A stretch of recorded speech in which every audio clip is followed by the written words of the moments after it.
Scripture said he comes to himself. He realized when he was inside the pig pen about to eat with the pigs that he had made a mistake. Come on, sir. So I did the same thing. Me and my line brother Vakel, we go get an apartment, and I don't realize what real life is and paying bills really is until I'm out my mom's house. Yeah. That's good. Didn't go back, but I thanked him because I realized at that point that I really wasn't a man. I was still a boy living in my mama's house. And so I understood then after that, just like the son comes back and his father's waiting on him. So his father was still looking for him. He knew he had made a mistake, but his father was still looking for him. And so every time I came back, I would always tell my mother I appreciate it because she taught me in her own little way how to become a man, not just say I was one and had a job and had some money in my pocket. But now I'm gonna teach you how to be a man because I'm gonna kick you out of my house. That's good. Well, Jess, I'm a little older than you, so I should have just gave you that lesson and told you for 4 or 5 years before. I came back from Tuskegee from vet school, and my mama put me out. Thank God for Willie Foster. I lived with Willie Foster that summer. I had to go back to vet school. It was my first year. The same thing. I was like, wow, I'm in vet school. I'm like, great. Hey, boy, Dad, what? Well, you got to go. I ended up going. I slept on Foster's sofa that whole summer. That good for Willie Foster. Yeah. Shout out to Wild I Lee. think we all kind of had those experiences. I think mine was kind of similar to Jess. I don't know if I ever had like this whole epiphany, like, oh man, I'm grown now. But I think reflected, so I was like, yeah, I wasn't. Amen. Somebody would have, thank God, somebody would have killed me. Right. I think mine, because when you go out to college, you get this freedom, and you come back, you still think you're gonna come in at 2 or 3 in the morning. And my dad said something similar too. He was like, hey man, I got your mom and your sisters in here. You can't be doing that. Nah, bro, I don't know who coming in out my house. I got a trick for you. You got about 3 days. I said, what we talking about? And so, yeah, I think it was all of that. And I think so marriage will let you know too. Marriage will let you know whether or not you really where you think you at or not, as far as manhood comes. You know, of course, we got to have some semblance of manhood before then. They talk about the 3 hoods, right? Malehood, boyhood, and manhood. And so you still be in this wavering stage till you get married and you really feel like, man, I'm responsible here for something. Then you have a child, you sure will be like, I'm sure enough responsible now, you know, and so, and a good woman will let you know whether that's Right. Go ahead. I'm bounce off that one. Go ahead, Julio. Go I ahead. can't tell the story. The time we road trip to Albany. Oh, Go Can I ahead, tell the story? No, cut that out right now. Go ahead, cut that part out. Don't even stop that part. Oh, no. Go ahead, He's not in the story. He's not in the story. So I would say this, then let Steve go. So, I must not have been married yet. No, I'm you weren't. kidding me. Yeah. Well, my wife's on the heaven, but I ain't do that crazy. Man, so we out all night. We gonna do what the bro doing. I mean, we ain't doing nothing bad. Right. We gonna see Root then. We gonna see Root then. We gonna see Jab Okay.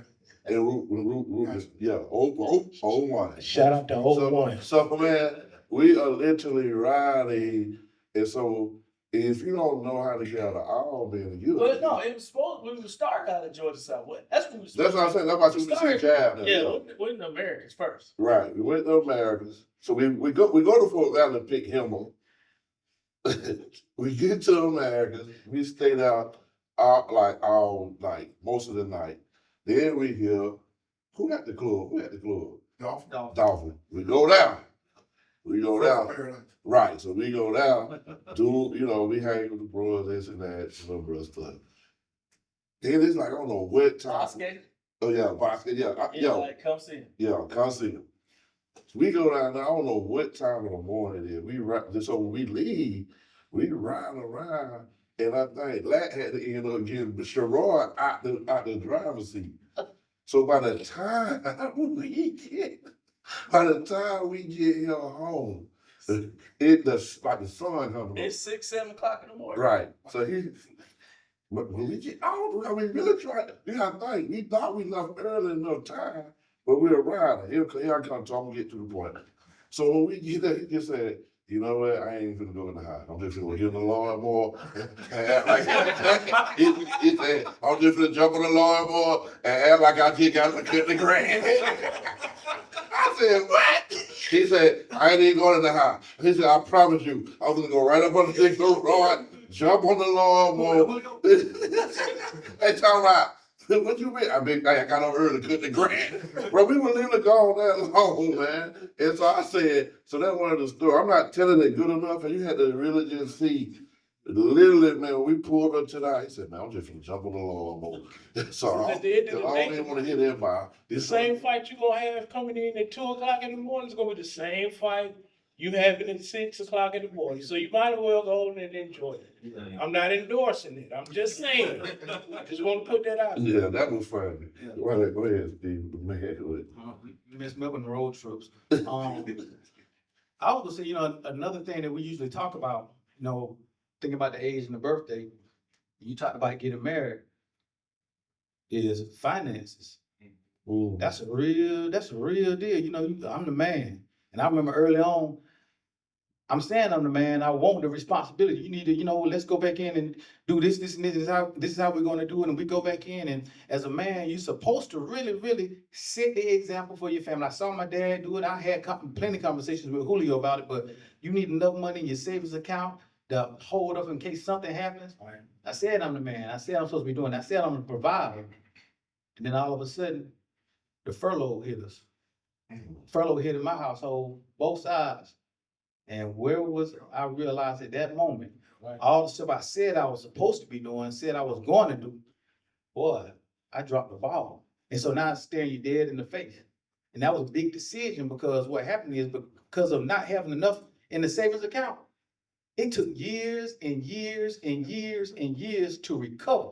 And that was in my house, so it took me several years. And I vowed I would never go back through that moment after that. But I was saying I was a man then. I said, trust me with the finances then. I got this. No, I don't know. You don't need to do that. I got this. But it hit me in the face and it got me instead of me getting it. That's funny. Mine hit me. I was a sophomore in high school. And, I thought because I could pick up the back of a car, and I thought, I'd never been boxing. I got to for see 8 some of this stuff. Go ahead. So you were picking up the back of a car in high school? Dude. Yeah, all right. Keep going. Let it go. Don't So, but did I wasn't there. I wasn't there. You're right. I wasn't there. I ain't seen it. Stop. Yeah. You two wasn't out yet, so you're right. Anyway, see how they do. So I'm a sophomore in high school, What man or man is he? and I'm thinking that I'm the man, right? And I do what we all have done. I come in the house after midnight on a school night. My mom looked at me and told my dad, you better get him because he's smelling himself. And so my dad was every bit of 6'3", 225 pounds, trained the Marines. Cuckoo for Cocoa Puffs. He messed around and I'm like, oh, Pops ain't gonna do nothing. My dad ain't whooped me but 2 or 3 times in my entire life. This joker messed around and grabbed me. And I'm thinking because can bench press a certain amount of weight and strong as a Old man strength. That's what he put on you. Listen, he put me on my back, not once, but 3 times. And I never will forget what he said after that moment. And I'm sitting up here mad because here it is. Now I'm supposed to be good with my hands and feet in these streets, but I can't even handle this old man here. He told me, son, there's a difference between a boy and a man. And it was at that moment I realized that I wasn't a man that I thought I was. So that was a humbling experience. But yeah, you can fact check all my stuff. So. I believe it. I believe it. So One thing, and I want to say this because it comes to my mind. So until you have a son, you won't realize how important that is. So Dominique has a son that plays the fraternity. My son plays the fraternity. I ain't saying that for no accolade. I'm just trying to tie the two together because we dress like twins. So, and we didn't know it. What's crazy is I knew my son didn't understand that. And now my son coaches with me. And he lives with me in this moment. And so some of the things that I know that she don't understand, I have to drill it. And I can't do it around her. For sure. I'm just saying it to you. You can't, when you got a son, your son has got, my son's 24. He's got his own money, got his own car, he's got all these things. He kind of come and goes, but I have to pull him to the side and pull him in the office. Because he's now not just my son, he's now my fraternity brother, and now he works with me. I didn't say for me, I said with me. And so I have to know, and to say, I have to go back to my mama, Mary Graham in Augusta, Georgia, to give her Jesse Hicks in East Dublin, Georgia, to my son. Because he really don't, hey, Papa, don't do anything. I got my job. I say, hey, look, man, you're going to have to start paying something in him. Because you ain't going to understand what it is to have money and save money and understand the responsibility you have to anything until you get some responsibility. Because right now, you living the life. You're still in your dorm room at Benedict College. Right. You can still get a little money from over here, my mama, and daddy tripping. So but my point is, again, once you do that, you got to get it back. Because he gonna have a son one day. And we don't realize that a lot of times men get lost in manhood or what they think is manhood, because either they don't see it or nobody gave it to them. Yeah. So you just have to be I careful. think the flip side too of that, Troy, that is definitely true. But I also want to go with this, like, since we just flowing a little bit, is when you have personality, and I had to take stewardship of giving who I am, right? Like, they have to remind me, other people remind me, like, hey, look, this is how people view you. Even real don't tell me sometimes. But we always got to take stewardship of letting them know it's okay to receive help. Because when you have personalities like your daddy Dr. Hart, your daddy Jesse Hill, or your daddy Dominique Johnson, sometimes our kids are trying so hard to influence up under our shadow that you don't receive the help that's there. Yeah. So we also gotta let them know, yeah, I paved this way, but me and you ain't in no competition. You don't have to try to get so far from under my shadow that you in Augusta with all my shadow. Like, bro, I already told y'all, like, I don't go to ask him now, man. The only way I'm gonna ask him for something is when the mortgage. I'm asking for something good. Everybody else asking for this crazy, man. I'm gonna be asking for, amen. I'm gonna be asking for, like, hey, bro, I'm about to get put out. You know what I'm saying? That's what I'm at. But my whole point, if you know Jesse here to help, if you know, like, do that. That's part of that. So we also have to teach that as well. That means that we teach independence, but we also have to teach interdependence as a man. You know what I'm saying? So, and I know that, yeah. I will say one thing, from listening to all of you guys talk, what really is interesting is that it had nothing to do with a certain time frame, because time does not make you a man. What ended up happening for most of you all was responsibility ended up changing you, and for some of you, responsibility threw you out the house, responsibly put you in the back 3 times, and then you learn that, of course, to be a man, you have to actually let responsibility take over, which kind of brings us to the next point here. You guys kind of led into a little bit talking about, the kids and things like that. And I'll kind of kick this one off. The next question is, when did you actually grow up? And it sounds like a different question, because being a man and growing up is 2 different things. We're talking about responsibility, we're talking about taking accountability. And for me, and the question, of course, goes, what life experience forced you to grow up? And for me, my life experience that forced me to grow up was when I was about 26 years old and I went through a divorce. That forced me to realize and look back at my life and realize, I guess to an extent, how easy I had it growing up to be a man. I had not had someone look at me, some 5'3", blazing woman look at me and break my heart and force me to judge my ego and realize that this person is not the only person that can dictate who I am.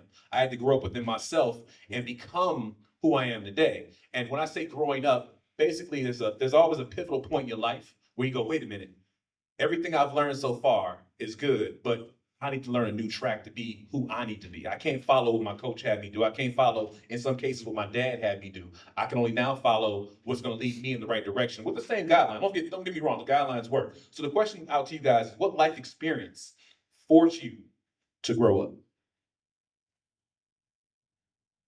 For me, I guess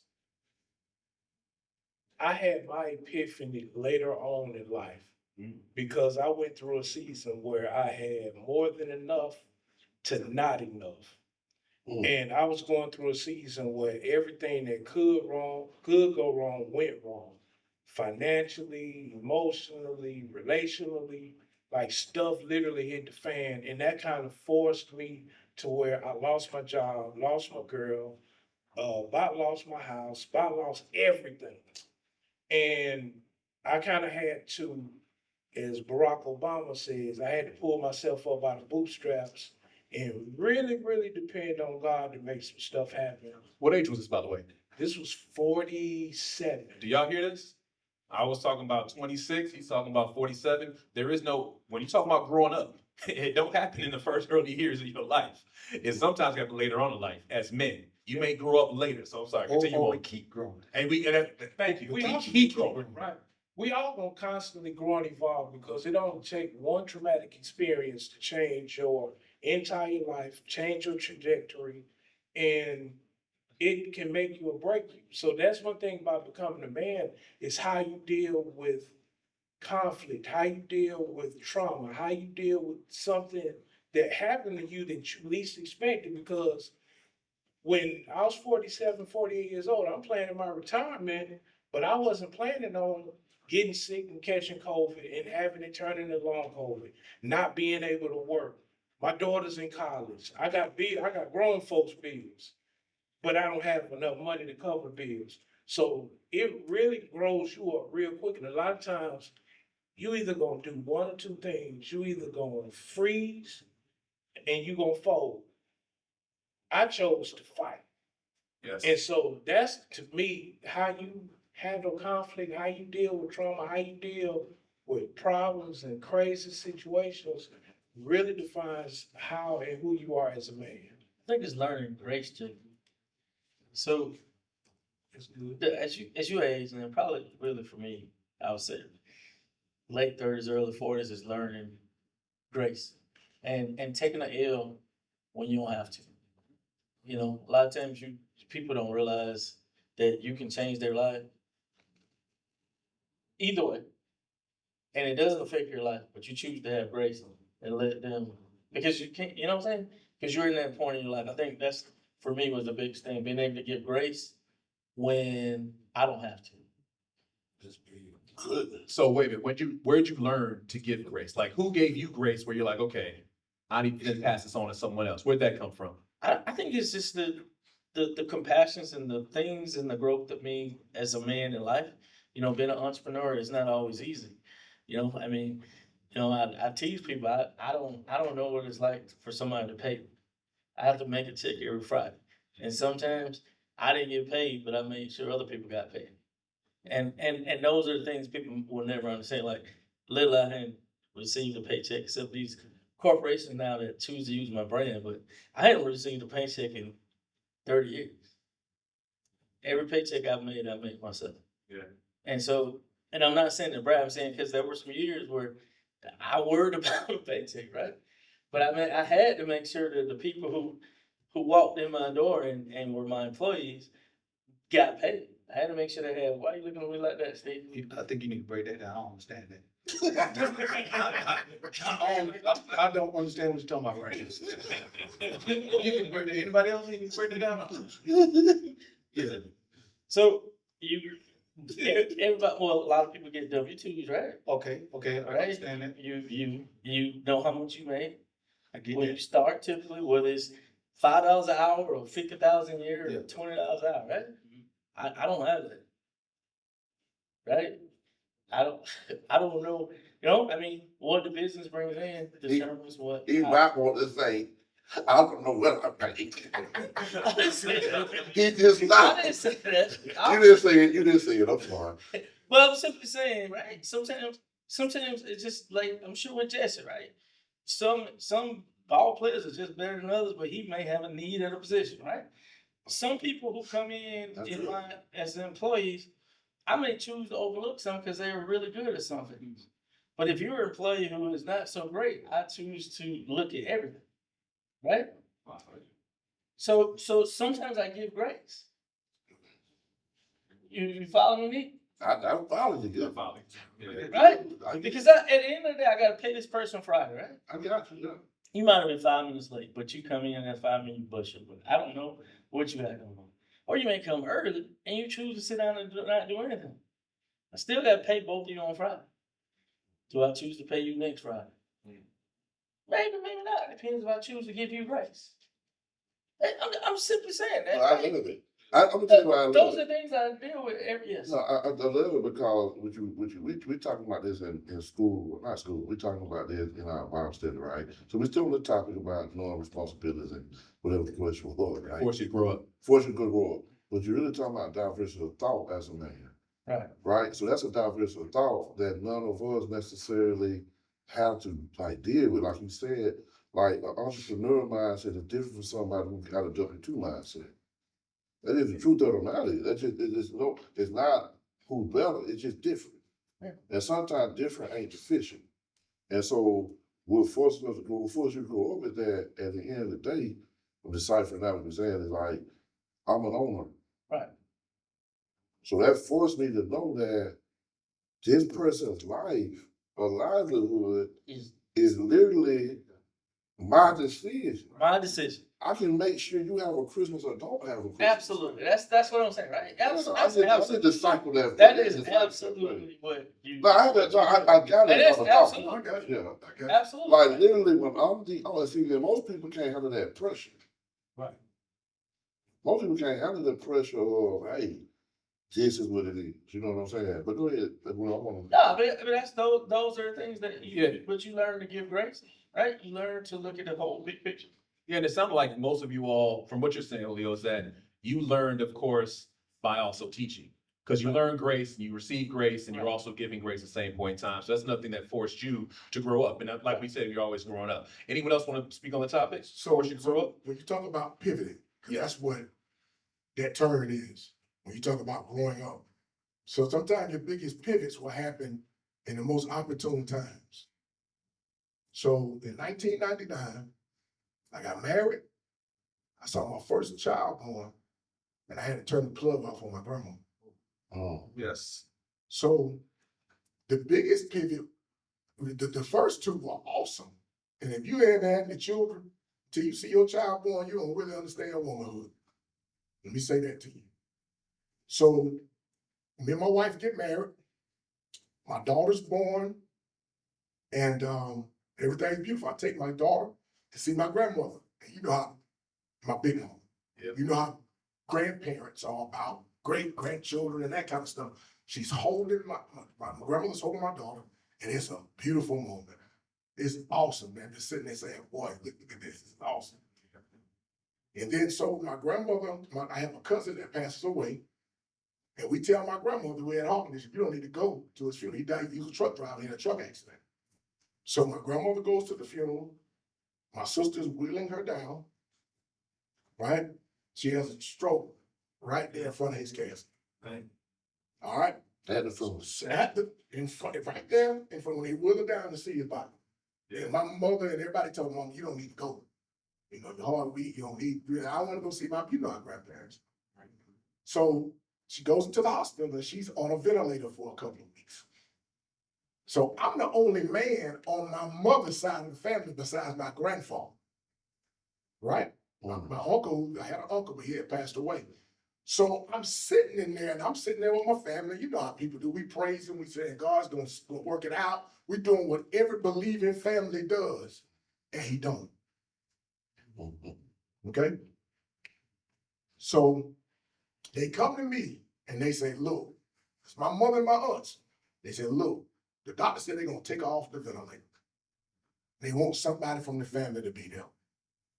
And ain't nobody else can do this with you. And you talk about a pivot.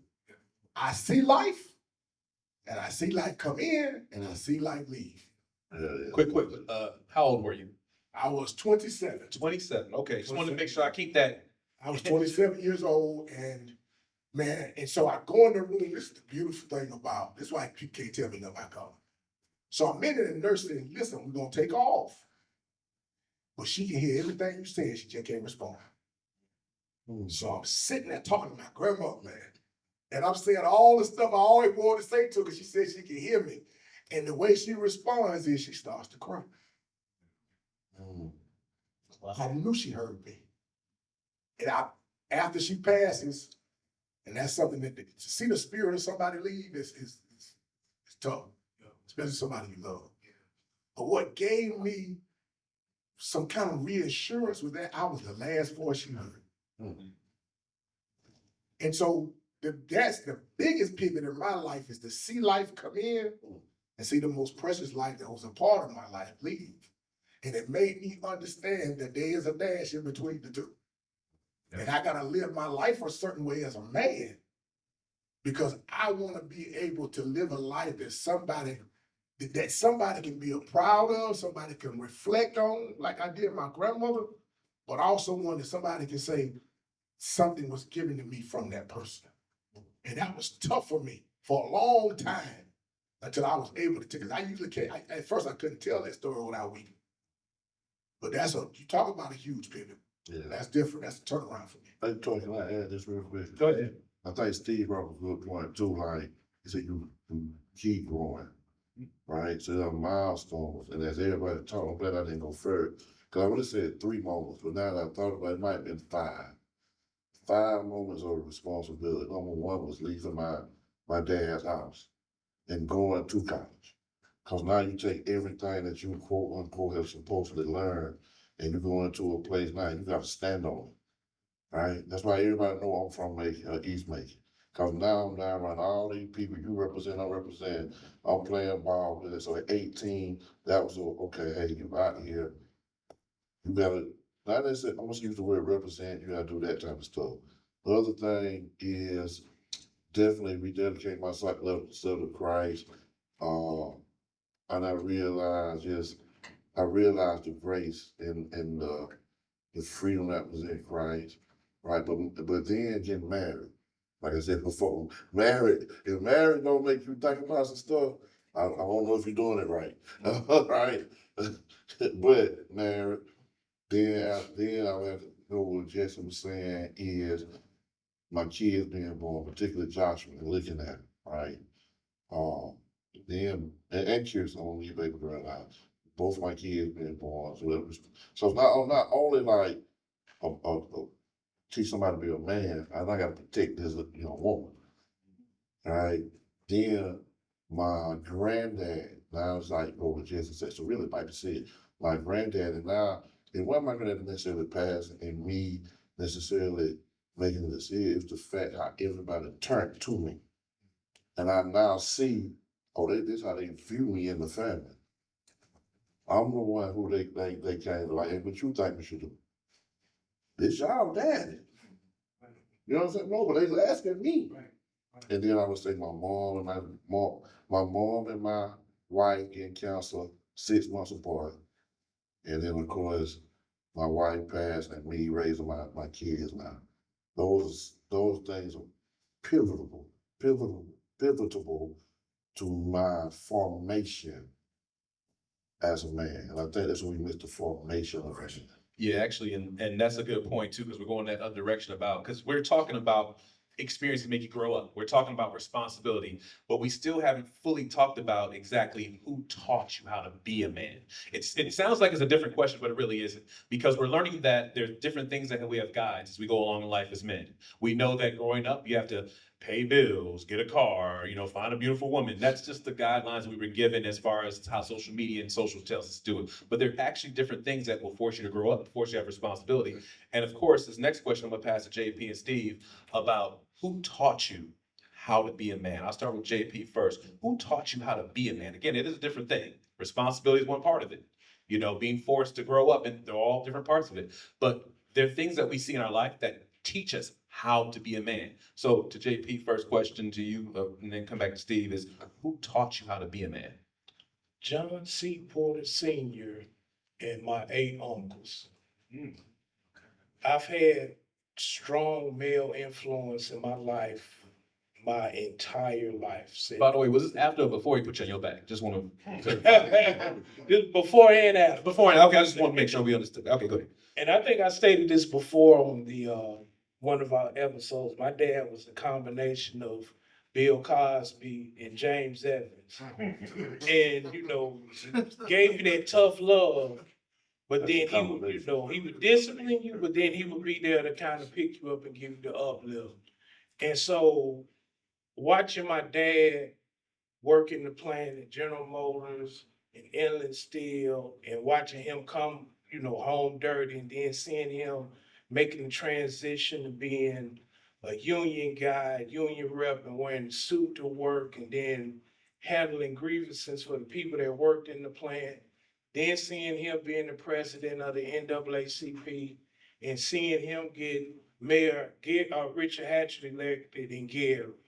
Seeing all of these people, Carl Stokes in Cleveland, Coleman Young in Detroit. So seeing that strong influence from my dad there, I was like, okay, when I grow up, I'm gonna have to have my own office. I'm gonna have to wear a suit to work, and I'm gonna have to get a lot of money to help people. That's it. Didn't really necessarily go like that, but you know, nevertheless, he was always there financially, but it was a lot of times because he was on the go that he wasn't there physically. And you know, my dad he was the only male out of his siblings.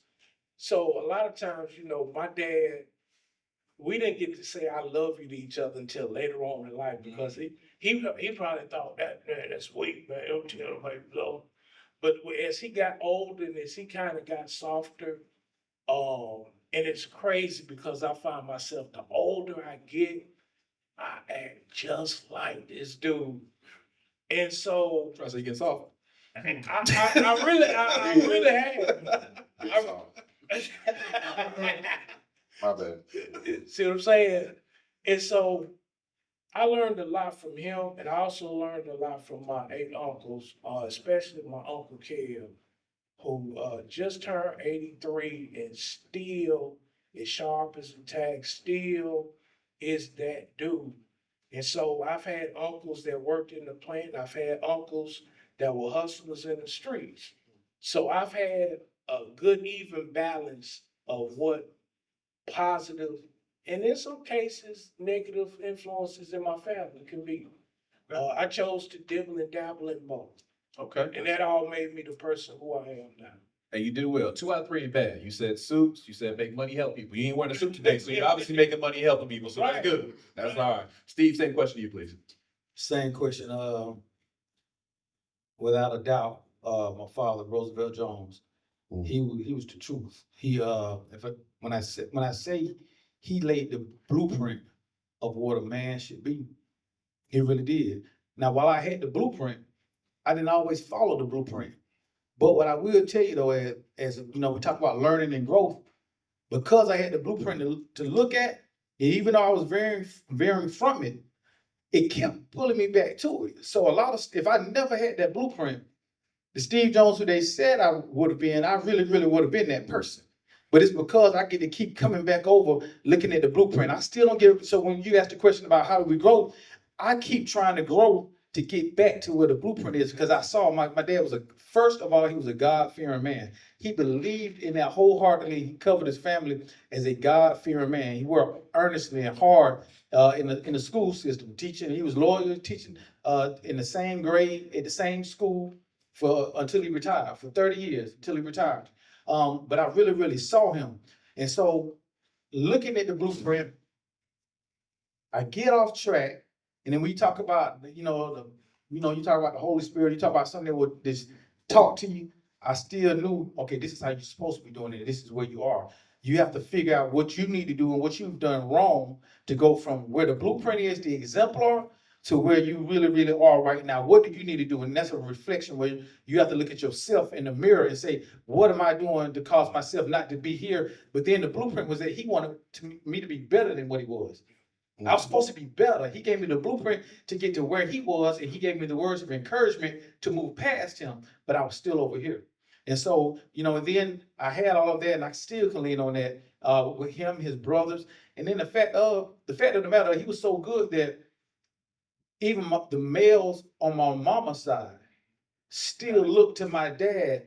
And when he passed, they were heartbroken just as much because he was like the man of both families, of both sides. And then my uncles on my dad's side, they were great. But then I want to, stir it a little bit longer, stir the pot a little more.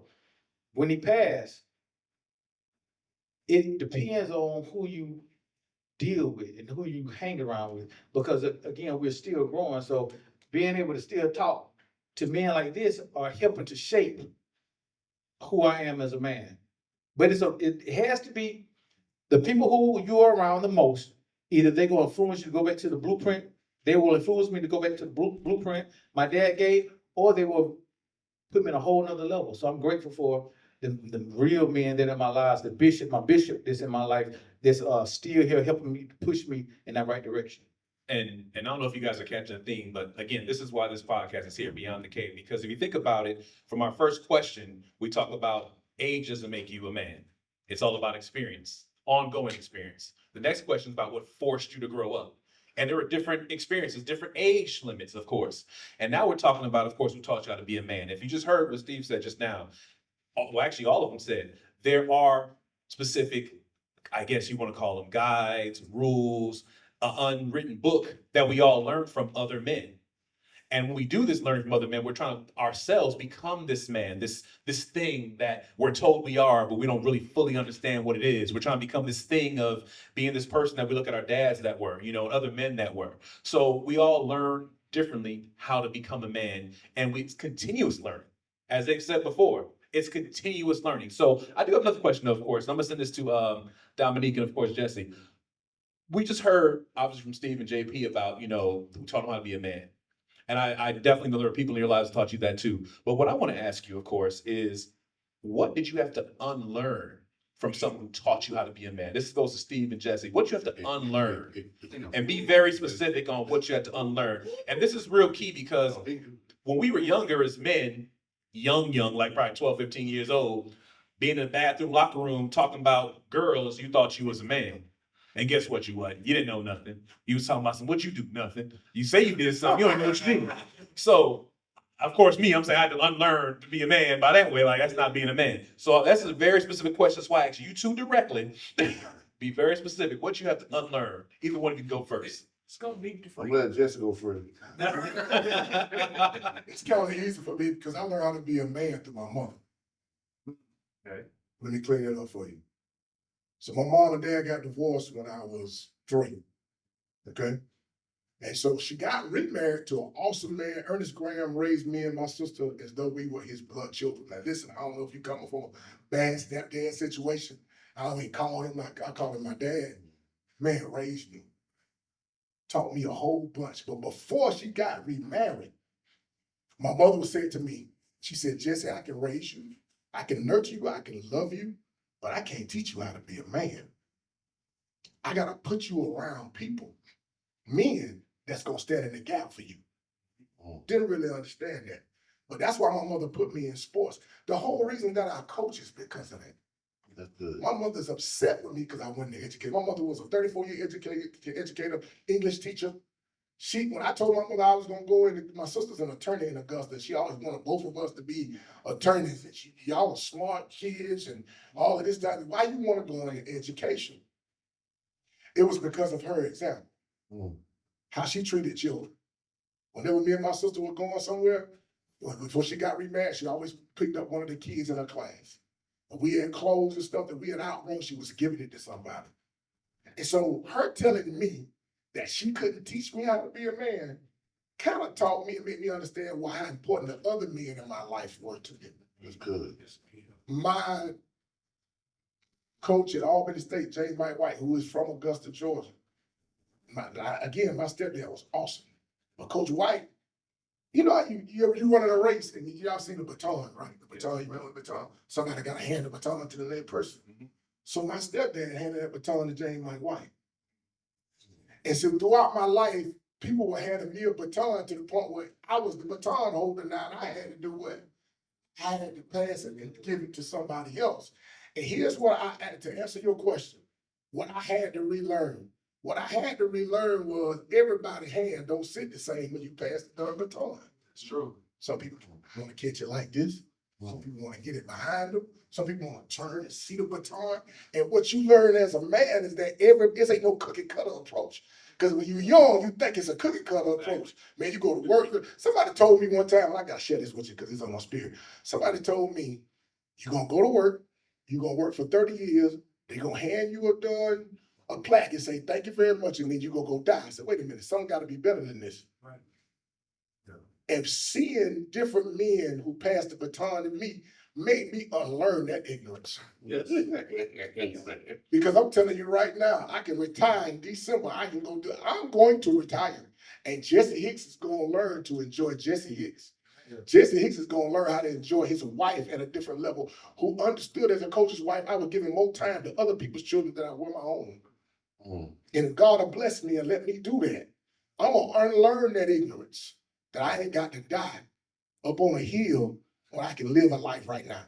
Now, when you retire, I don't want to see you on no Carnival cruise now, all right? Go do something else. I ain't going to tell y'all what I'm going to do. Let's go, All right, Dominic. Mr. Saposexual. I want to hear this. But I had to unlearn. Oh man, a lot. Well, I don't say a whole lot. My dad taught me some stuff. The streets taught me some stuff. I think the main thing is, let's go back to what you said. Back again, man, that marriage will teach you just because you don't have multiple women, it don't mean you please my mom. But you realize the complexity of a person, and you realize that little time you have with them, and you think you pleasing all however many your body count is, and you really realize that to please one, you gotta give everything, you realize I was fooling myself, right? And for that moment, but to totally please. So I had to unlearn, really, number one, I had to unlearn that, you know, a body count is not the same as a wife. All right, so I had to learn emotional intelligence. All right, because I'm not the most emotional dude. Like, sometimes I'm doing good. My daughter just called me. I told y'all the story last when people just tuning in. My daughter just came to me one time, like, hey, Dad.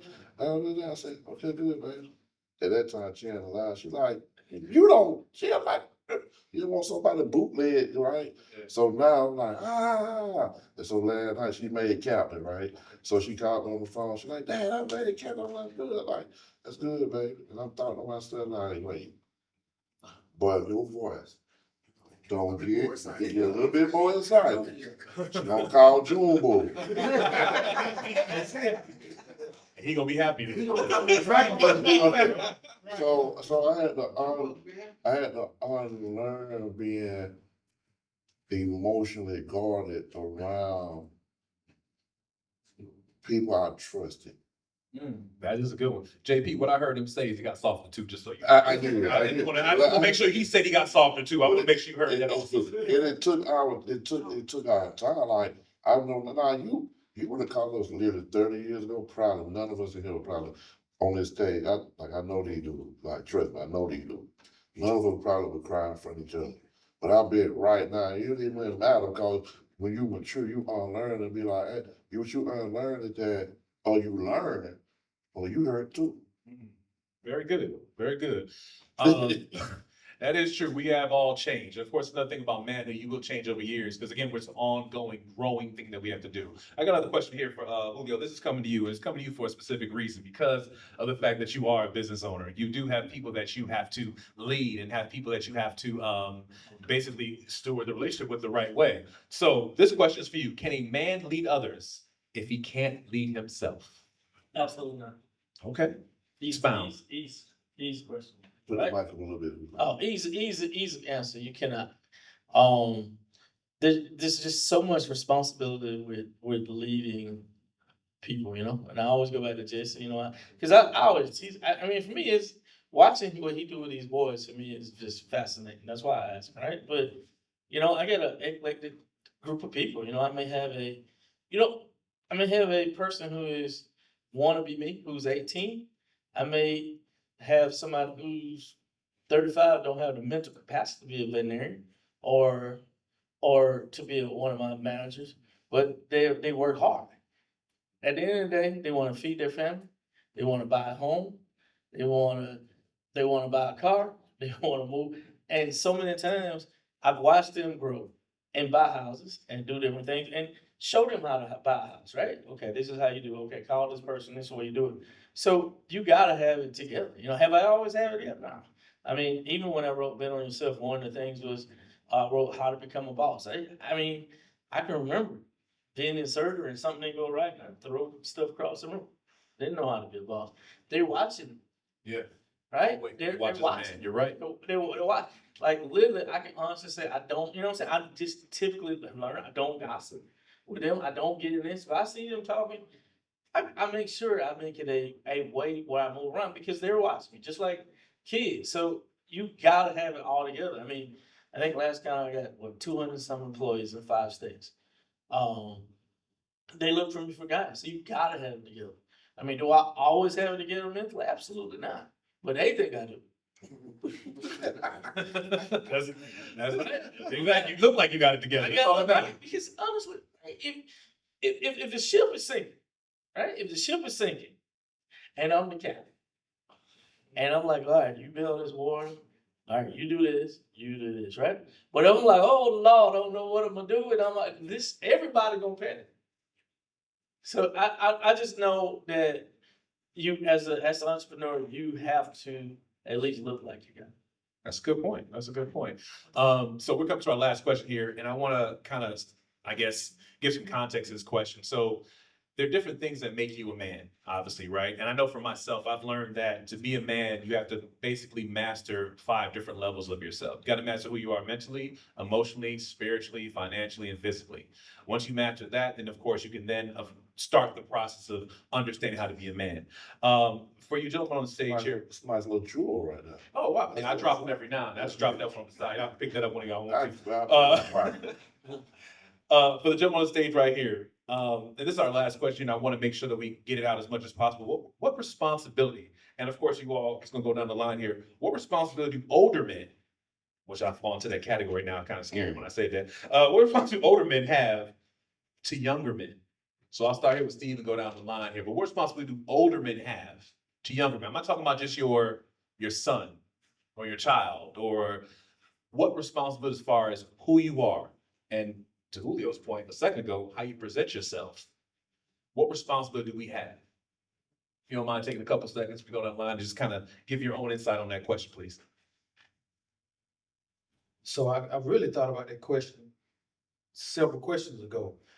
We were all telling our experiences, and I was, looking, and I'm saying, but how?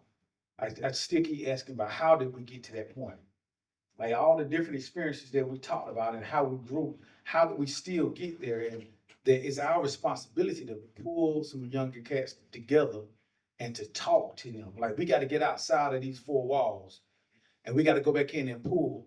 And I think so many times that we're looking to go back in to looking to pull the masses that we forget the 2 or 3 that might be sitting right there in front of us. We got a responsibility to go back in and we got to take the first step forward. Like what I'm noticing now is a lot of the women, like I talked to my sister the other day and she talked about how like they're going through, like, I think she was saying going through perimenopause and how they have to talk to their husbands and said that now that she's there, mom and them never told them that and nobody ever talked to them about what they have now. But they're now starting to talk about it and share it with the younger ladies. And I'm saying we got to get in and do the same thing. We got to get in and have these conversations, not necessarily right here, not necessarily in the 4 walls, but knocking down the 4 walls, getting out and pulling in. We owe it to the young men coming up to sit down and have that conversation. Several people have been talked about their impact with the father or the father figure. But as an educator, I saw a lot of kids, a lot of students that came in that did not have that father figure.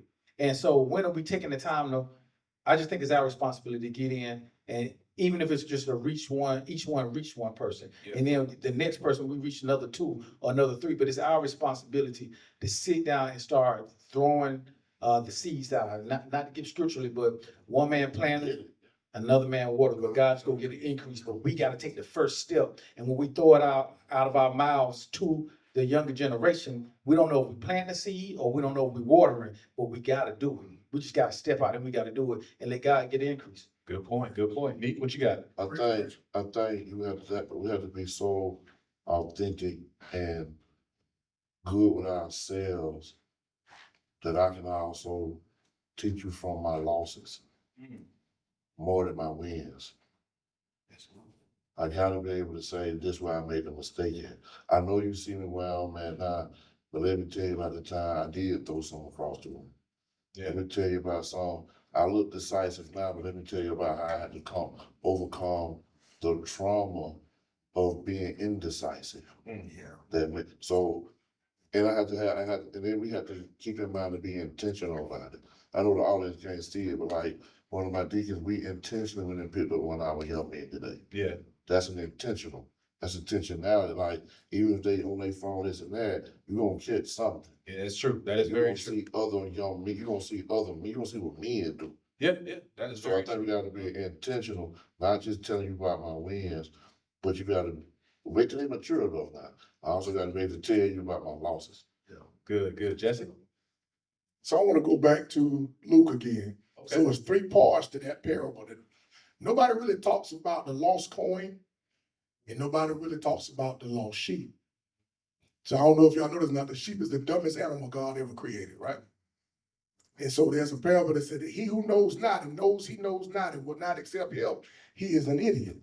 The other part of that says banish him. Here's what we can do, right? Because I've been an idiot before too. So I'm willing to stand on the hill and down the hill and say I've done dumb, stupid, ignorant things, right? But nobody turned their back on me and said, look at that idiot. I think the mistake that we're making, especially in education, is that we see a young man with his pants hanging down, he got his hair look differently than what we did, and instead of you being intentional, you pass judgment, but you forgot you were stupid, right? And somebody loved me enough to say, hey man, stop being stupid. So watch this. The whole reason that I coach and teach is because I want the next young man to be somebody's father, husband, or neighbor. I don't coach football because I want to win championships. I want to win them. I won a couple of region championships. I want to win a state championship. But at the end of the day, when that young man called me on Father's Day like they did a couple of weeks ago. You coaching men. That's what you're doing. You're out there coaching. So listen to this though. Teaching is the perfect servanthood job. So you get up every day with the thought process that I am going to serve somebody else for the betterment of them. This is what we're not doing outside of those 4 walls, though. I'm sure some young men that come into this church, right? Steve's been in education for years. We got mentoring programs. People look up to Julio because of who he is and how he does things. But who have you touched and impacted to the point where they can come back to you and say, thank you for that? They don't pay teachers enough. Absolutely not. They don't pay us enough. But the reward ain't the money. The reward is the stewardship that you see in that young man when you see him years later. We have to know and understand that the job we do has nothing to do with money. It has everything to do with example and spiritual leadership. And if we don't look at it that way, we're going to fail. In Luke, it says that he went and found that one sheep. I got 99 others over here, but I took the time to go get that one. And until we are man enough to say that one need a little bit more help and I got to spend a little bit more time and I got to do what I need to do, then we're going to continue to lose our young people. And guess what we're going to lose? Better fathers, better husbands, and better neighbors. Good point. And that one sheep ain't got to be your sheep. It could be, like you said, someone else. JP, to you. I'm gonna be real quick because I know we pressed for time, but I piggyback off of what everybody was saying. We have to go back outside the walls and back into the communities and reach these young men. And a lot of times, just like Nick was saying, Jesse was saying, we pass judgment on these young men, but we have to be willing to give grace, just like people gave grace to us. Because I ain't always been this version of me, because once upon a time I was a straight up knucklehead, hard-headed, and couldn't tell me anything. But it took people giving me grace. One of my greatest joys and one of my greatest wins in life is having one of my mentees that when we started our mentoring program, Do Hard. He came in middle school. I rolled with him through college. He became the bros. Now he's athletic director. Get ready to has a high coaching job over at Southwest. Yeah, that's a really, you And you know, just having the opportunity to see that seed that you sown grow up into everything that you wanted them to be, man, you can't put money on that. So going back, you know, outside the four walls and meeting people where they are. And when you do, you have to be willing to be vulnerable because real recognize real. And these young people know when you ain't genuine and you're not sincere. That's right. So you have to be intentional and you have to be willing to give grace. Good. I like that, Grace. Again, Julio, on you now. I think it's just, once you get in that room, teaching folks how to navigate in the room, right? And using that, you get in the room to bring somebody else in there. That's one thing I really pride myself on, by using my brand to bring people in, like, if you want me, this is what you gotta give me. You know, at this point, it's not a monetary thing that I want. It's to get you in. And again, last time we talked about was, I know y'all, it's kind of easy to take for granted the veterinary field where it's less than 2% of black, because y'all know me. Then I asked you, do you know any other black veterinarians? And but one cool thing is, I guess I found out yesterday, back to text, I've been working with him and trying to get him. So I am super happy, proud. I guess he just got in yesterday. Got keynote selling in the veterinary school. Nice, nice. Keno is one of our chapter brothers. His kid came to work for me trying to do it. So here's another black guy who, we had to get him through the summer program. He did what he needed to do. So he is on the path. So it's just that's good. These people that you personally touch to once you get in the room, to bring them along. All great points, guys. All great points. Again, this has been Beyond the Cave podcast. This has been our Boys to Men episode, of course. We've talked about everything from growing up to becoming a man, responsibility, how it changes you, all the way to things that are pivotal in our lives that made us men. We also talked about things we had to unlearn and things that we learned that we realized that, aren't really about manhood. So you've heard from all great men up here of how we give back and how we help out. So again, this is just one first episode. Stay tuned, guys. We'll be doing this again, another episode. Thank you for being part of Beyond the Cave podcast. Boys to Men, like, subscribe, and share. Thank you all.